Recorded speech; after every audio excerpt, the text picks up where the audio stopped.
দক্ষিণ এশিয়ার প্রথম করোনার মুখে খাওয়ার ওষুধ মলনুপিরাভির বাজারে আনলো বেক্সিমকো ফার্মা। ইমোরোভি নামে আজ থেকেই সারা দেশে পাওয়া যাচ্ছে এটি। এই ওষুধ মৃত্যু ও হাসপাতালের ভর্তির ঝুঁকি কমায় 50 ভাগ। 18 বছরের বেশি বয়সীদের জন্য ব্যবহার করা যাবে এই ট্যাবলেট।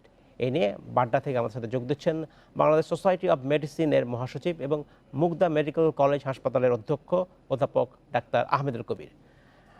জনাব কবির, আপনাকে স্বাগত জানাচ্ছি অনুষ্ঠানে। খুব ভালো খবর আজকে যে বিশ্বের যে প্রথম ওষুধ যেটি মুখে খাওয়া যায় করোনা ভাইরাসের চিকিৎসার জন্য, সেটি বাংলাদেশে হয়ে গেল খুব দ্রুতই। ইউকেতে অ্যাপ্রুভালের পরপরই বাংলাদেশে আমরা এটা পেয়ে গেলাম এবং আজ থেকে বেক্সিমকো ফার্মা এটি বাজারজাতকরণ শুরু করছে। কীভাবে এই ওষুধটি বলা হচ্ছে যে মৃত্যু এবং হাসপাতালে থাকবার ঝুঁকি কমিয়ে দিচ্ছে? এটি আসলেই একটি বিজ্ঞানের একটি বড় আপনার সাফল্য আমরা বলতে পারি। কারণ আমরা দীর্ঘদিন থেকে আমরা সার্চ করছি যে এমন একটি ওষুধ বাজারে আসুক যেটি খুব সহজেই প্রয়োগ করা যায়। ধরেন এর আগে যে ড্রাগটি এসেছিল যে রেমডেসিভির, সেটি আমাদের কিন্তু ইনজেক্টেবল ফর্মে দিতে হতো এবং পেশেন্টকে কিন্তু হসপিটালে ভর্তি হতে হতো, এবং এইটা কিন্তু খুব দেয়াটাও খুব ঝামেলার বিষয় ছিল। হসপিটাল অ্যাডমিশন ছাড়া দেয়া যেত না। সুতরাং যখনই একটি ওষুধ মুখে খাবার ওষুধ আসলো এবং যেটি সত্যি সত্যি কার্যকর, আপনারা জানেন যে র্যান্ডমাইজ ডাবল ব্লাইন্ড কন্ট্রোল যে ট্রায়াল হয়েছে, ফেজ 3 ট্রায়ালের রিপোর্টটা খুবই ভালো, যদিও সেটি আর্লি টার্মিনেট করা হয়েছে বিকজ ড্রাগটার এফিকেসি খুব ভালো দেখে। আপনি যেটা প্রথমেই বলছিলেন যে এই ওষুধটি 50% পর্যন্ত আপনার এই হসপিটাল অ্যাডমিশন কমাচ্ছে, প্লাস যাদেরকে মলনুপিরাভির দেওয়া হয়েছে তাদের কিন্তু কারোই মৃত্যু হয়নি, সেটি একটি কিন্তু ভালো দিক। আর এর পাশাপাশি যাদেরকে প্লাসিবো দেওয়া হয়েছিল তাদের কিন্তু 8 জনের মতো পেশেন্ট কিন্তু মারা গিয়েছিল।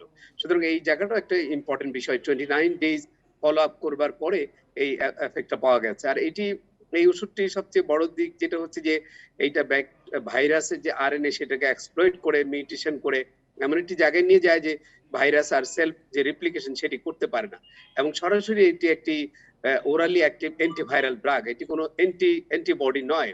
এবং যেটি আপনি বলছিলেন যে এই ওষুধটি মুখে দেয়া যেতে পারে, খুবই কনভিনিয়েন্ট এবং সাইড এফেক্টও খুবই কম। ডাক্তার কবির, আমি যে বিষয়টা আপনাকে জানতে চাচ্ছি যে ইমোরিভির কোন সময় আসলে প্রয়োগ করতে হবে একজন রোগীর ক্ষেত্রে? আমি বলতে চাচ্ছি করোনা ভাইরাসের কোন সিমটম, যখন মাইল্ড অথবা সিভিয়ার, কোন পর্যায়ে আসলে এই ওষুধটি দিতে হবে, বা এমন কোনো?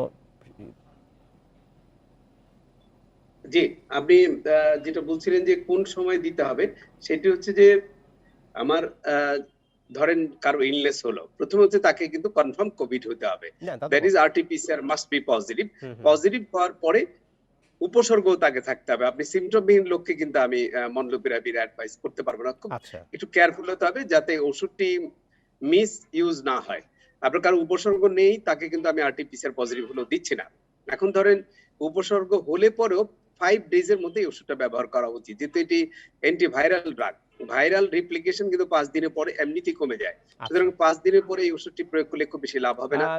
দিনে কয়টি ট্যাবলেট সাধারণত আপনারা রেকমেন্ড করছেন ইমোরিভি এর জন্য? 800 করে দিনে দুবার 5 দিন আমরা দিতে বলেছি। আর একটা জিনিস মনে রাখতে হবে যে এই ওষুধটি প্রয়োগ করতে গেলে শুধুমাত্র উপসর্গ হলেও চলবে না, তার সঙ্গে তার একটা রিস্ক ফ্যাক্টর যদি থাকে, মিনিমাম একটা রিস্ক ফ্যাক্টর। ধরেন প্রেসক্রিপশনটা করার সময় এটা যদি ঢালাও ভাবে লেখা না হয়, যেমন ধরেন আমরা এই ওষুধটি প্রয়োগ করলাম, তার কোনো রিস্ক ফ্যাক্টরই নাই, তার যেমন রিস্ক ফ্যাক্টর বলতে ডায়াবেটিস, হাইপারটেনশন, যেগুলোতে কোভিড পেশেন্ট খারাপ হয়ে যাওয়ার সম্ভাবনা থাকে, অথবা এল্ডারলি পেশেন্ট 60 ইয়ার্স এর উপরেও কিন্তু একটা রিস্ক ফ্যাক্টর, এবং যারা ওবেস যারা পেশেন্ট তাদেরকে অবশ্যই দিতে পারে। এখানে আরেকটা জিনিস একটু বলে রাখা ভালো, এটা কিন্তু আরেকটা স্টাডিও চলছে। সেই স্টাডিটাও আমার মনে হয় যদি এই রিপোর্টটা খুব ভালো আছে, যে পোস্ট এক্সপোজার প্রোফাইলেক্সিস, ধরেন বাসায় একজন কারো কোভিড হলো, তাহলে বাকি যে সংক্রমণের ঝুঁকি থাকে তাকে ওষুধটি প্রয়োগ করলে সে হয়তো সেটা থেকে রক্ষা পেতে পারে। এক ধরনের প্রোফাইলেক্সিসের উপরও কিন্তু এটি কাজ করছে। এটা তো আসলে টিকার বিকল্প নয় নিশ্চয়ই, এর পাশাপাশি টিকাও তো নিতেই হবে।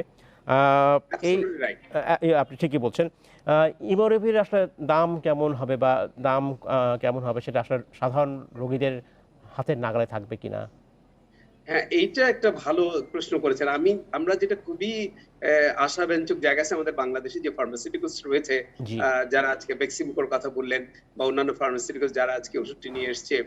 আ গত সময়েও আপনারা দেখেছি যে রেমডেসিভির ওষুধটি খুবই কম মূল্যে আমাদের বাংলাদেশের ফার্মাসিউটিক্যালস কোম্পানিগুলো প্রোডিউস করেছে এবং ইভেন তারা দেশের বাইরে এক্সপোর্ট করেছে। মন্ডুপিরাভির ওনারা যে প্রাইসে নিয়ে এসছেন, আমি যতটুকু জেনেছি সম্ভবত ৫০ থেকে ৳৭০ মেক্সিমাম প্রতি ট্যাবলেট। এক একটা ক্যাপস হুম, হুম। প্রতিটি। জি। তো সেই ক্ষেত্রে এটা ইউকে বা ইউএসএ তে কিনতে গেলে কিন্তু অনেক, অনেক বেশি দাম।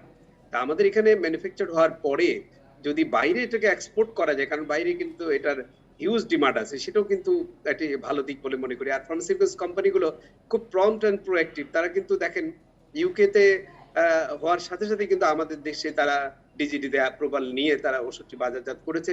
এটা একটা পজিটিভ সাইড আমি বলব। আপনি বলছিলেন যে এটির এক্সপোর্ট সম্ভাবনা রয়েছে, রপ্তানির প্রচুর সম্ভাবনা রয়েছে। স্বাভাবিকভাবে অনেক দেশ কিনতে চাইবে। রাইট। সেক্ষেত্রে বাংলাদেশি ওষুধেরও কিন্তু মান নিয়ে আ বেশ ভালো সুনাম রয়েছে আমরা বলতেই পারি। সেক্ষেত্রে এই যে ওষুধ যেটা কোন, কোন অঞ্চলে বেশি চাহিদা থাকতে পারে বলে আপনার মনে হয়?